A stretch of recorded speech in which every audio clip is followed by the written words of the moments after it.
minutos. Nosotros seguimos acá recordando que hay... Vamos a tratar de hablar con la doctora Ceballos, con Gloria Ceballos, a propósito de que hay numerosas provincias en alerta por las lluvias del fin de semana. En el este ayer hubo algunos accidentes en carretera por las lluvias.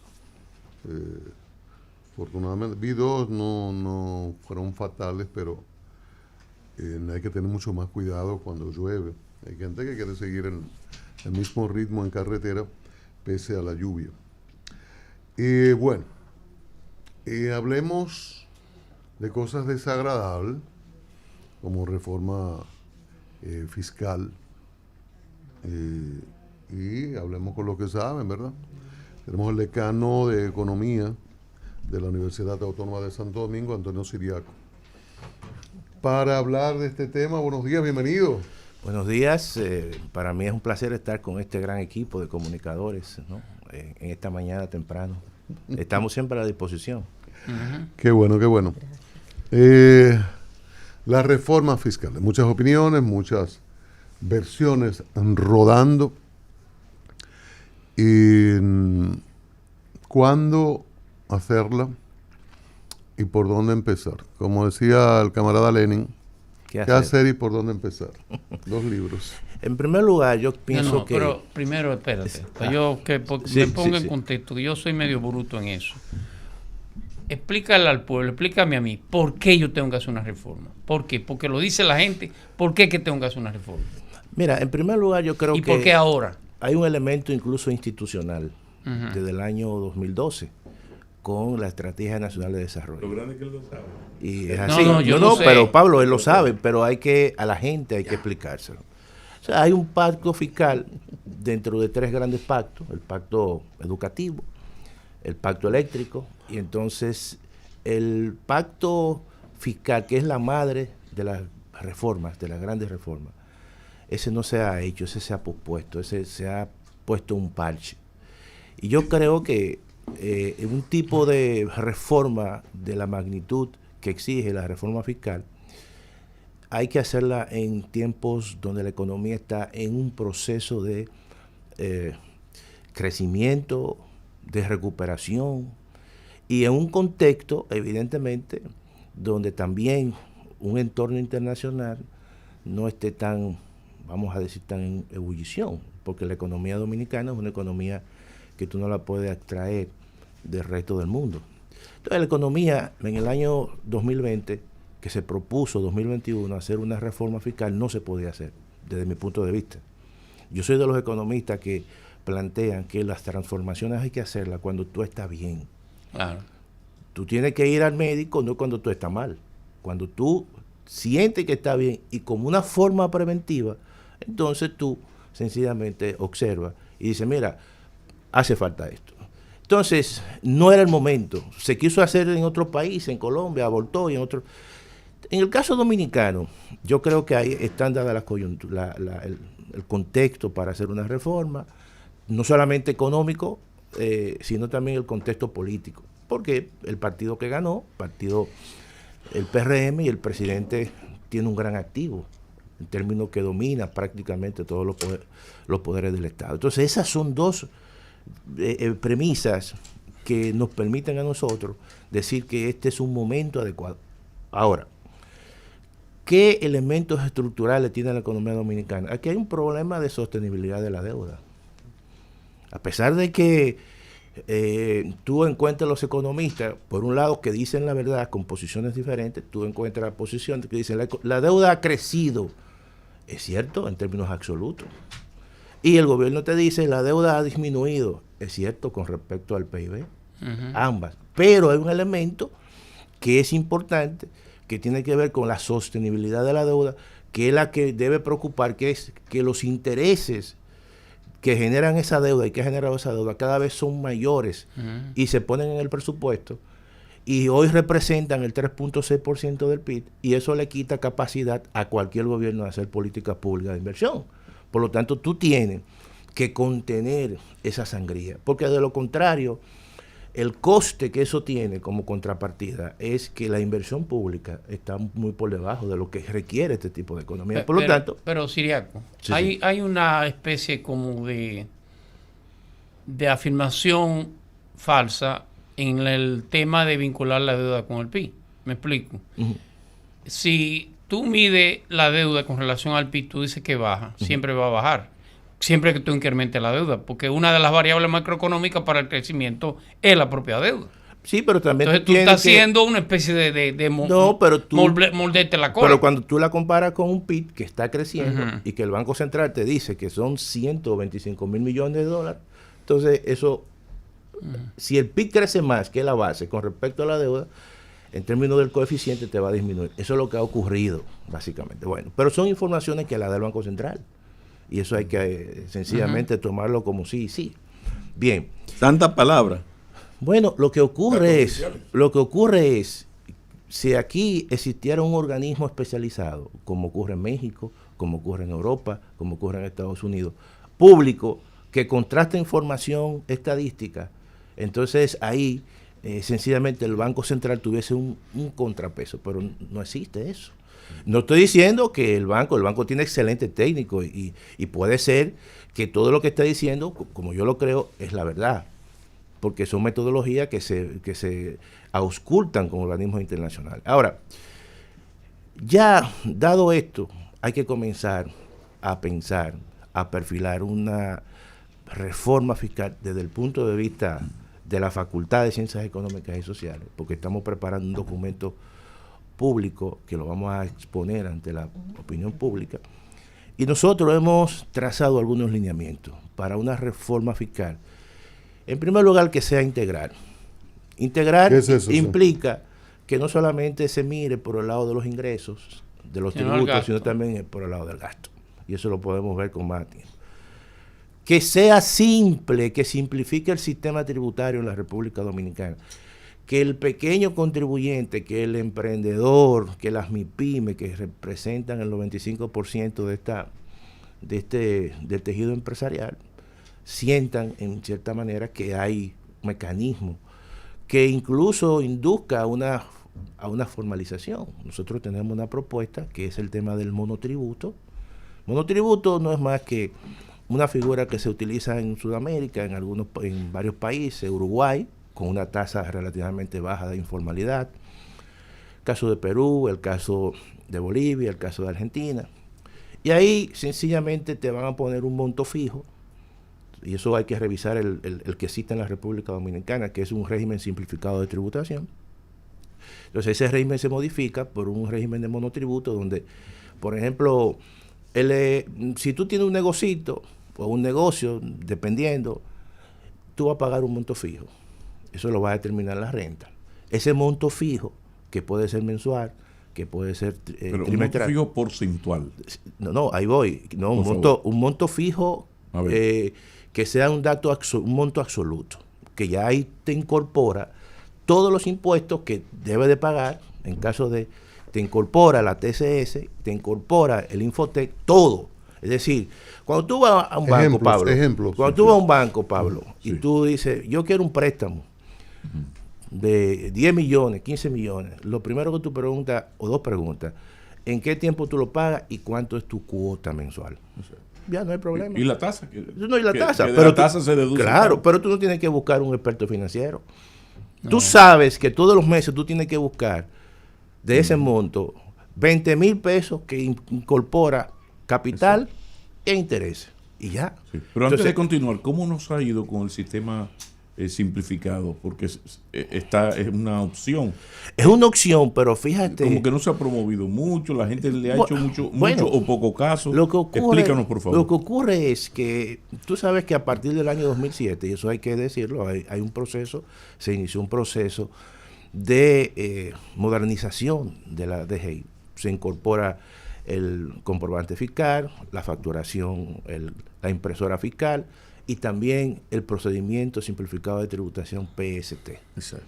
El PST que va dirigido a pequeñas empresas y que tiene sencillamente, tú pagas impuestos ahí, el ITEVI, tanto por las compras, por las ventas, Y eso se hizo para pequeños contribuyentes y para disminuir la informalidad, pero hasta ahora eso no ha tenido un impacto, porque todavía a ese nivel, tú tienes que hacer declaraciones juradas, tú tienes incluso que se complica mucho, es complicado. O sea, el PST no es tan simple como no parecería. Es tan simple. Y la propuesta de ustedes sería hacerlo más accesible, más simple. Más simple.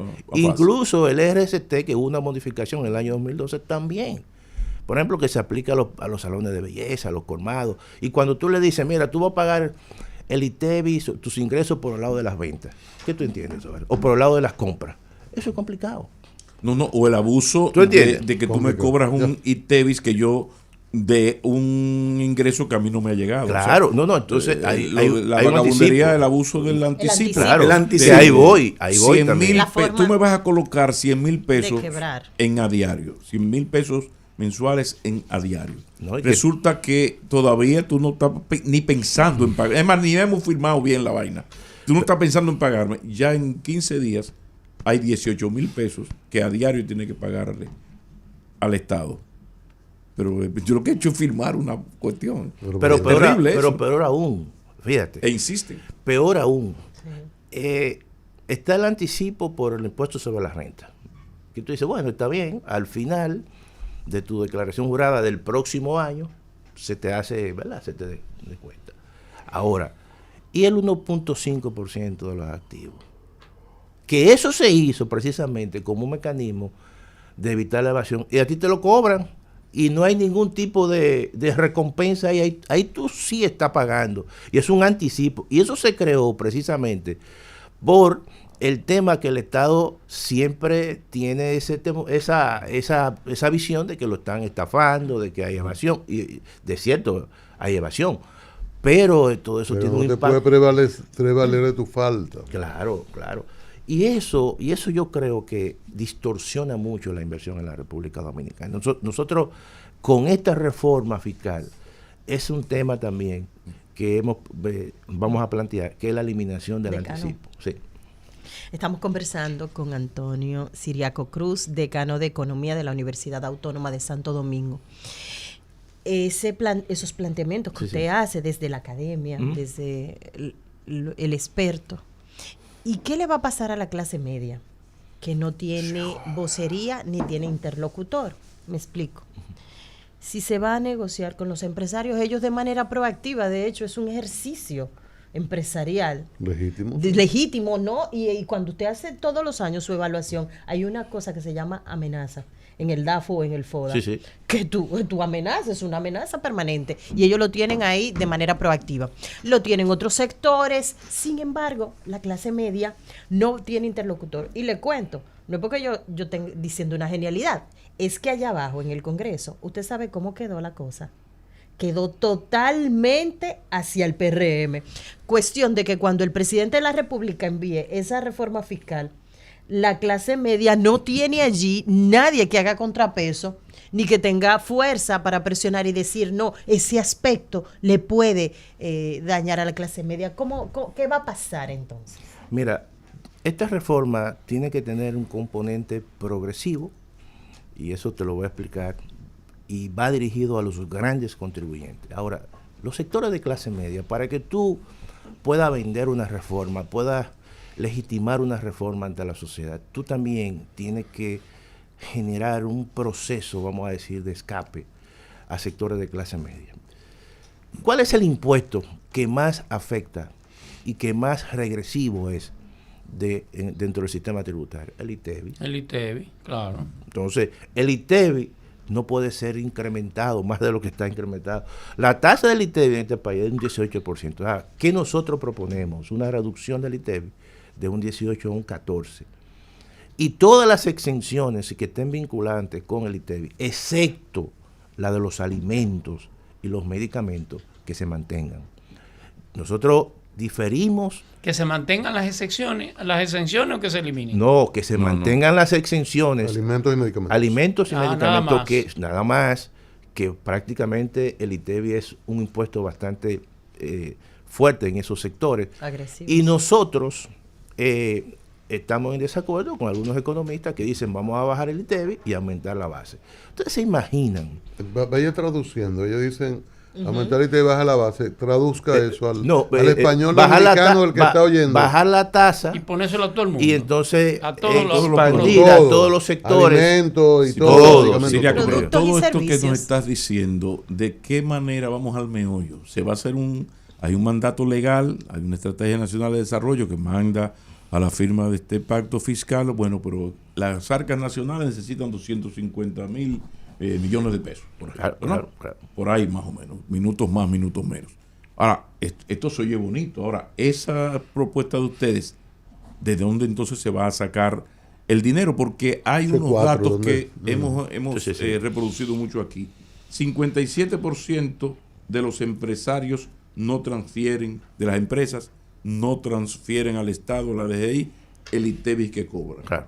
El 56.8% somos informales, está en la informalidad. Claro. Entonces, ¿qué significa eso? Que todo se le va a pagar al 43.2% de miembros del Club de los Pendejos, que sí transfiere el ITEVI que cobra, y se le va a pegar al 43.0% que está en la formalidad. Mira, ¿cómo vamos a salvarnos de eso? Porque pienso yo que antes de cualquier de esta discusión, esta cosa, como que hay algo como fundamental. Sí. O sea, que cuando tú me hablas así de impuestos y de aquello que sí, pero que tú te estás refiriendo al 43.2 que tú vas a hacer con el 56.8 que no está en la mira formal. El sistema de monotributo lo proponemos con la intención no solamente de, incluso tomando en consideración que el tejido empresarial en la República Dominicana son MIPYMES y que muchas están informales,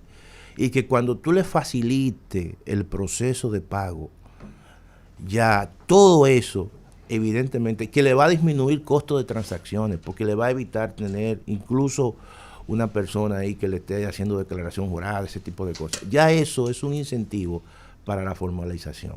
Inmediatamente, porque tú estás simplificando. Si a mí me dicen, yo con un pequeño negocio que tengo, que yo voy a pagar un monto fijo y que solamente eso, y que eso incluye todos los pagos, señores, eso tiene un impacto importante en la incorporación de nueva gente que incluso están informales, que son informales porque le temen al proceso, porque no entienden el proceso. Ahora, la parte progresiva ahí viene. Por ejemplo, ¿qué hay para los grandes contribuyentes? ¿Dónde que está el grueso de la evasión en la República Dominicana? Las exenciones. Bueno, las exenciones, porque las exenciones tú las vas a extender. Eso implica que hay sectores que tú le vas a eliminar las exenciones. Eso implica también pero que las exenciones las exenciones no son evasión. Más del 50% de las exenciones no son evasión. Son necesarias. No, son legales. No, pero lo que estoy diciendo es que el hecho de tú incorporar a un sector, no, hay que revisarla. Yo hablo de revisión. Nosotros hablamos de revisión, porque nosotros no hablamos de eliminación. Pero lo que se percibe es que definitivamente esos sectores que son privilegiados con esas excepciones, no ha habido gobierno ni hay gobierno como que esté en capacidad como de decirle vamos a disminuir eso o a eliminarlo. La única exención que tiene un componente internacional y que no la van a tocar, escríbelo, es el tema de las zonas francas. No, ni deben. Porque es un sector. Ahora, ¿qué hay que hacer con esas exenciones? ¿Y en el eléctrico? Bueno, ahí se supone que hay una propuesta que se hizo a través del pacto eléctrico. Se aprobó el pacto eléctrico, pero se dejaron 17. Acuérdate que hay un derecho adquirido en esos contratos. Porque tú no puedes mañana decir en una ley los derechos adquiridos que di en contrato de concesión minera o de concesión de explotación energética, lo voy a quitar mañana. No, pero también hay un tema ahí de combustible a sectores, ¿verdad? Que no tienen contrato. Ahora, ¿qué pasa con las zonas francas? Bueno, un sector que está muy abierto al comercio internacional y muy competitivo en la región, y si tú le quitas, te pueden decir, mira, me voy para Honduras. Claro. Entonces la gente teme a eso. Ahora, los sectores de grandes contribuyentes, el impuesto sobre la renta es el impuesto tanto de las personas jurídicas como de las personas físicas, donde más evasión y elusión hay. Eso está documentado. casi un 64%. ¿Dónde? Está más evasión ahí. ¿En qué lugar? En el impuesto sobre la renta. Okay. 62%, 63%. Y mucha ilusión. ¿Qué nosotros hacemos, o sea, proponemos aquí? Es una tendencia, incluso que la tomamos de la Organización de la Cooperación para el Desarrollo Económico, OCDE, a establecer impuesto mínimo global sobre la base de una renta o ingreso global. Me explico. El impuesto sobre la renta de las empresas jurídicas o a las personas jurídicas se fija sobre la base de la renta neta. Si tú ganas 1,000 y gastas 500, tienes como resultado una renta neta de 500. 1,000 menos 500 y te la aplican el 27%. ¿Qué ocurre con eso? Que la cantidad de situaciones que se dan aplicando la contabilidad creativa, tú abultas los gastos y al final entonces tú pagas un porcentaje. Claro. Y eso tú lo puedes cambiar muy simplemente y te va a permitir una cantidad importante de ingresos. Cuando tú le digas, mira, ahora no va a ser por la renta neta, sino por el ingreso o renta bruta.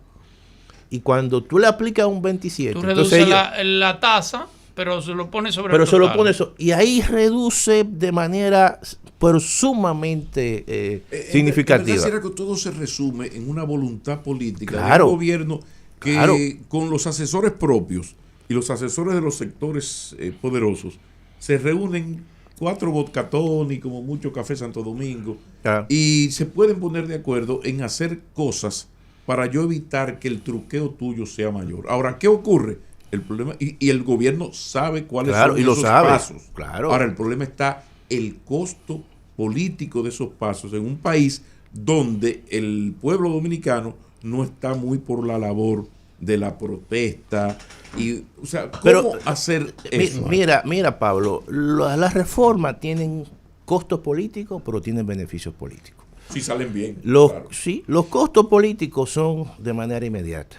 Los beneficios políticos son de mediano y largo plazo. Las reformas que se hicieron en los años 90, ¿quién recogió el beneficio político? Leonel Fernández, el PLD. Tan simple como eso. Entonces, ¿por qué la reforma hay que hacerla ahora? Porque si el presidente de la República o el partido de gobierno quiere recoger beneficios políticos, tiene que hacerla ahora. No hay elecciones del 28. Claro. Entonces ahora, oye, el problema siriaco es, ¿está el presidente y el PRM dispuestos a perder entre un 30 y un 50% de la popularidad y aceptación que tienen hoy en los próximos 18, 24 meses? Con la expectativa de que en 36 ya comenzarían a surtir los efectos positivos. Esa es la gran pregunta. Pero que es no que, es para ti. Pero yo lo que... pero sí. Una cosa. Sí. Mira, me acaba de escribir el presidente, te acaba de nombrar jefe de la reforma. Dos preguntas. ¿Cuánto necesita el gobierno para la reforma? En número, 1. Y 2, ¿cuánto necesita? Porque no hace una reforma infinita. Claro. Tiene que haber un número que me diga, necesito 100 pesos. Mira, ¿cuánto necesita y en qué lo va a gastar? Nosotros hemos estimado que la evasión, tanto del impuesto sobre la renta como del ITEVIS, ronda el 3.5% del PIB. ¿Cuánto es el déficit en la República Dominicana de las finanzas públicas? 3.5, 4%. O sea, tú necesitas eso es lo que 300,000 millones de pesos. Es lo que tú necesitas. Es lo que se necesita para tú cerrar la brecha, para tú hacer sostenible el pago de los intereses de la deuda. Eso está incluso estimado. O sea que el gobierno aspira a cerrarla o a buscar un dinerito y sigo con un déficit. Porque te voy a decir lo siguiente. Está hablando de la brecha, no del cuasi del Banco Central. No, pero ahí voy a explicar eso también. Porque eso hay que ponerlo en la mesa. Con cuidado. Por eso te lo digo. No, y ahí voy. Mira qué ocurre. Nosotros tenemos los déficits así. Este país se manejó durante mucho tiempo con un nivel de 1.5, 2%. Eso tú lo puedes manejar. Tú lo puedes financiar. Incluso hemos tenido la suerte que no han tenido otros países de que gran parte del financiamiento externo en la República Dominicana se está haciendo a través de las remesas. Tú estás recibiendo casi, este año, 11,000 millones de dólares solamente.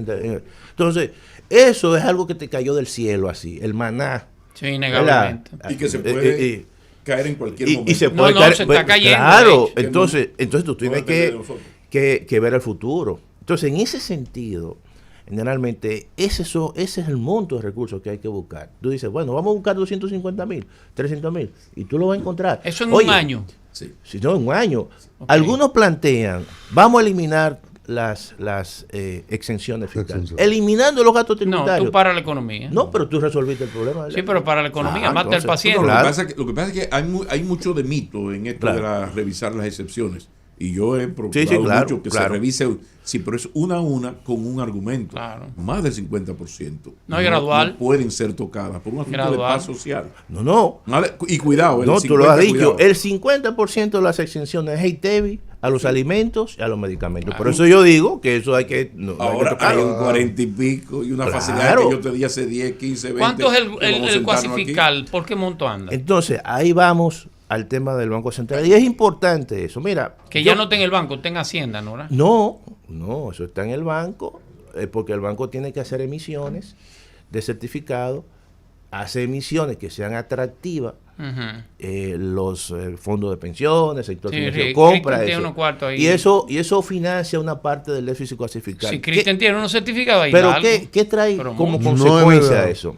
Pero yo creo que... Pero que es normal. Porque uno tiene que aprovecharse de esos espacios. Ahora, ¿qué ocurre? Tenemos que hablar cuando el banco hace eso, está distorsionando su propia política monetaria y nos está afectando a nosotros. Totalmente. Por dos vías.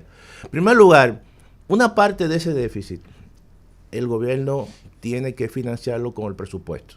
Incluso cuando ustedes observan los estados financieros del Banco Central, en la parte de otros activos van a ver cuentas por cobrar al gobierno, 680,000 millones de pesos, que es un dinero que no le ha pagado el Estado Dominicano precisamente por el déficit fiscal. Pero vamos a la real política, porque hay muchísimas cosas que uno tiende a citarlas, pero que ustedes los economistas que manejan el dato específico me van a decir, Maquinini, eso es caballar. Bueno, tú dices, no, porque el Estado Dominicano está dando pensiones a gente que nunca trabajaba en el Estado. No, vamos ahora al gasto. Que eso es verdad. Es barrilito y qué sé yo qué. Pero como tú vas a buscar, esos son 32,50.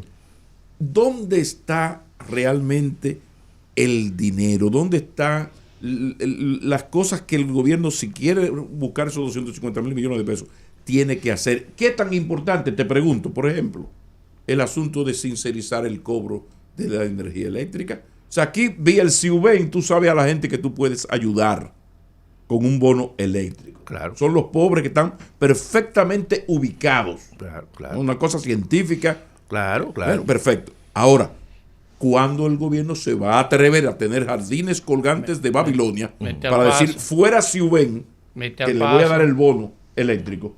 Aquí usted me paga o yo le hago como Claro o Viva. Sí, o Viva. O sea, yo te parto, tú no me pagas la energía, yo te la quito. Ahora, eso tiene un costo político. Pero hablemos de eso. Pero esa es la realidad. Y dime qué tan importante sería ese dinero. Sí, yo, claro. No, espérate. Por ejemplo, si tú sincerizas los pagos al sector eléctrico, estamos hablando de que todos los años, eso... Más de 1,000 millones. Entre 1,000 y 1,200 millones de dólares. Y eso, oye, eso... Háblame de 60,000 millones de pesos. Claro, de pesos. Sí. Y eso incluso representa casi el 1% del déficit. Oye bien, entonces... y es menos porque tú tienes a Punta Catalina dándote 250 millones de dólares. Que te estás generando recursos. A Santa Punta Catalina. Entonces, ¿qué ocurre? Ahí hay un componente evidentemente político. La reforma tiene un componente político. Ahora... ¿cómo tú traduces? Eso está identificado, una reforma a los subsidios, una reforma al impuesto sobre la renta que te disminuye la evasión, que tú le facilites incluso en términos de reducción de tasa a la clase media, porque la clase media consume. De hecho, el concepto de clase media, un elemento es que tiene un consumo bastante fuerte, y cuando tú reduces tasas ahí, eso se va a traducir en mayor nivel de gasto para ese sector, claro. Y tú vas a tener más recaudaciones. Todo eso está identificado. Y además tú tienes que aliviarle al informar o al que está a formar o a los pequeños contribuyentes su forma de pago de impuestos, como un mecanismo de tú hacerle la vida más fácil, pero además buscando como objetivo ampliación de la base. En los gastos del gobierno, ¿qué tú reducirías? Entonces, en el caso del gasto del gobierno... político. No, pero no importa. ¿Qué tú quitas? No importa. Yo creo que aquí hay una especie de se paralizó el proceso de rediseño o el rediseño institucional. Aquí hay que seguir eliminando instituciones o fundiendo instituciones seriamente. Aquí ministerios. Claro, ministerios o instituciones, pero las defunciones duplicadas. Aquí en cada sector hay instituciones, 3, 4, 5, 6 que hacen más o menos lo mismo. Claro, perdóname, Ciraco, pero hay un problema. Ahí, atención gobierno, son terribles estos señores. Porque tú dices, no, nos vamos a fundir. Sí, pero entonces no se cancela a nadie. No, claro. Entonces, pues acá, espérate. No, crece la nómina. Crece. O sea, no, yo te digo porque hay que ser es así, ¿no? Por ejemplo, el sector transporte, hay 7 instituciones que tienen funciones duplicadas. Vamos en el gobierno pasado, para ser justo, vamos a resolver esto. Muy bien, aplauso, uno lo apoyó. Pero en medio de la conversación con un presidente, tú dices, ¿y qué vamos a hacer? Si no, porque no se va a cancelar a nadie. Anda para el carajo. Claro. Y eso los gastos de la sede crecieron, aún ellos teniendo un solo consejo. Nos quedan 5 minutos. Pero oye bien, mira, todo eso se discutió en el pacto eléctrico. Todo eso, la reorganización de la sede, crear un holding para la sede, todo eso se discutió y se aprobó y no se está aplicando. Eso es sencillamente, ahora hay que aprovechar este proceso de reforma, poner el tema del pacto eléctrico, poner el tema del Banco Central, del déficit cuasi fiscal del Banco Central.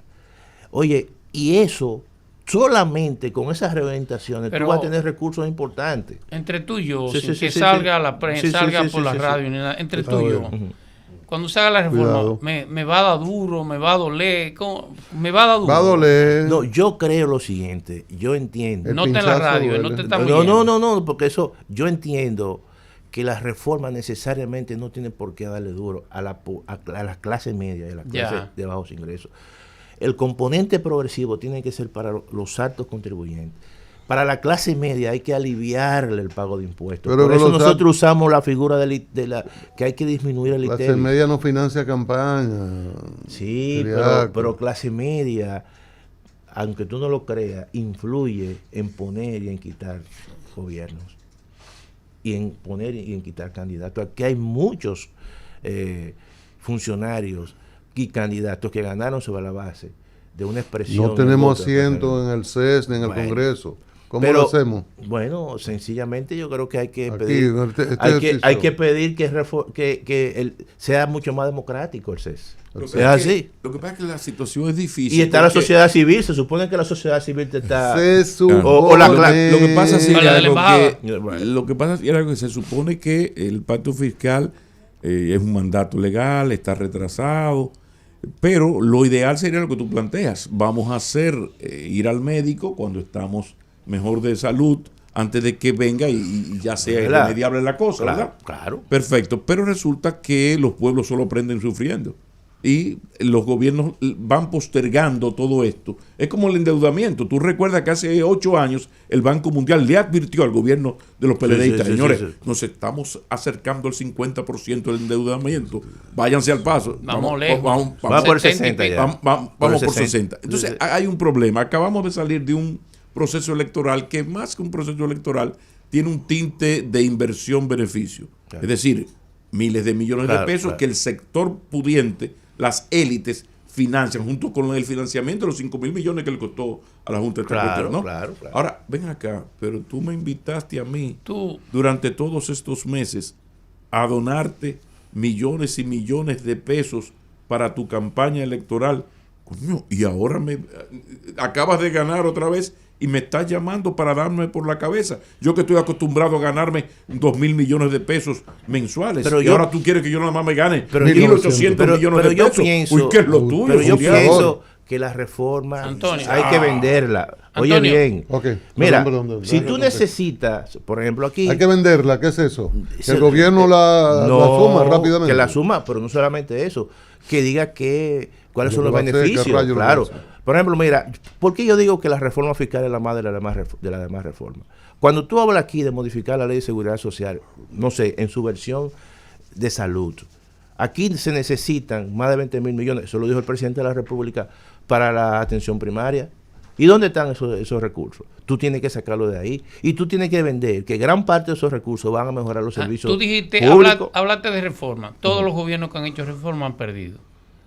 No. Dime uno que no. No. Salvador perdió desastrosamente. No. Balaguer fue en la salida obligado casi.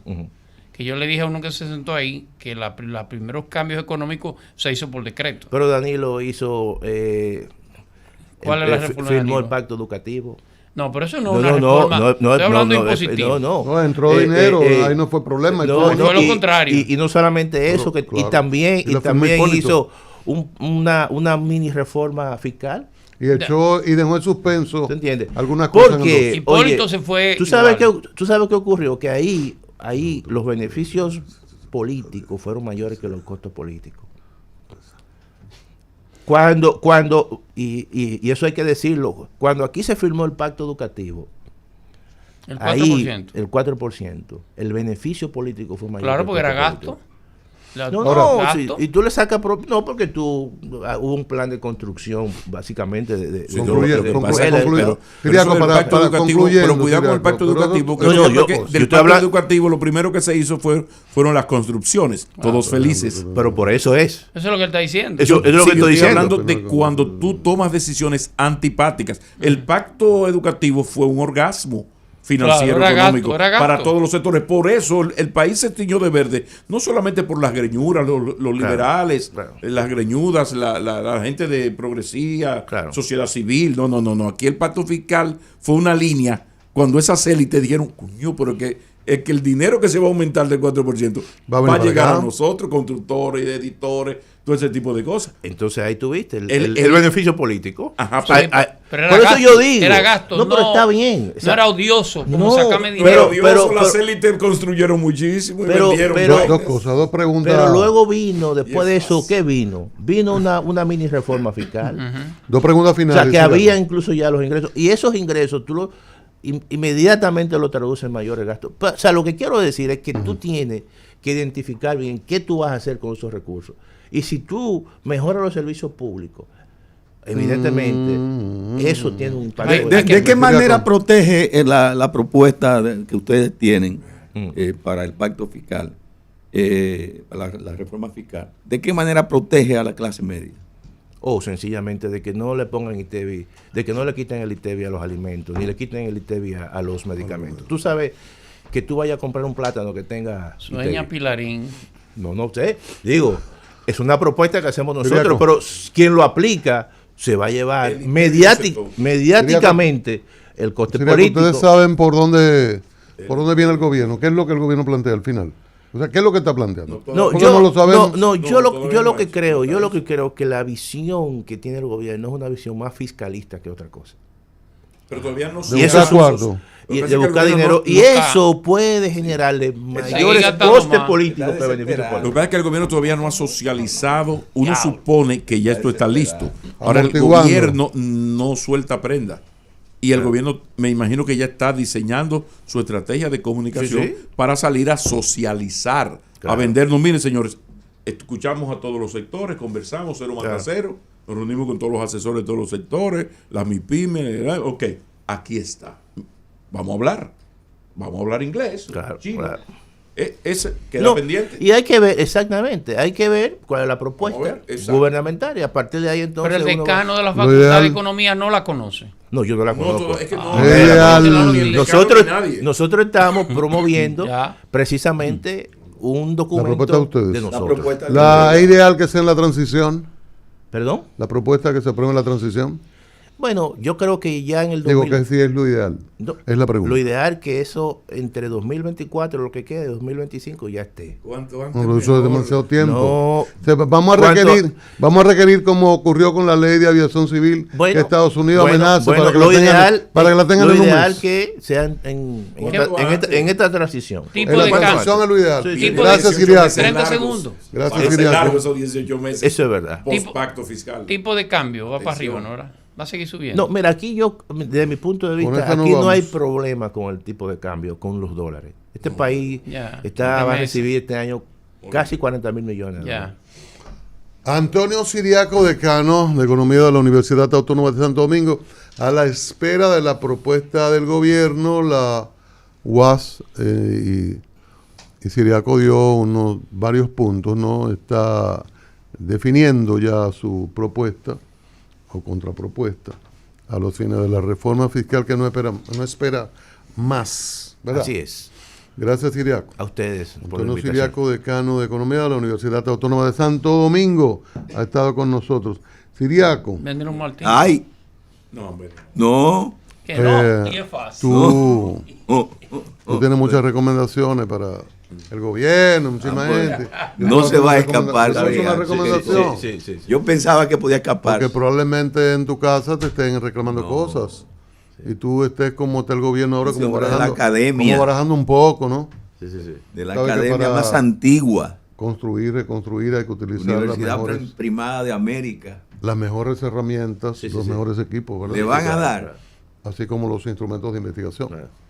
Entonces, para esa herramienta, equipo con certificación internacional, tú lo encuentras ahí, tú eres un hombre de la capital. Ay. San Martín 183, próximo a la avenida Máximo Gómez. ¿Cómo? Materiales industriales. Le dieron. Te puede quitar la chaqueta de decano de la UAS y de gran economista y decirte que te mandamos desde a diario, tranquilito, y te van a dar una rebaja sustancial antes de que llegue la reforma. Después de la reforma, trabajamos eso también.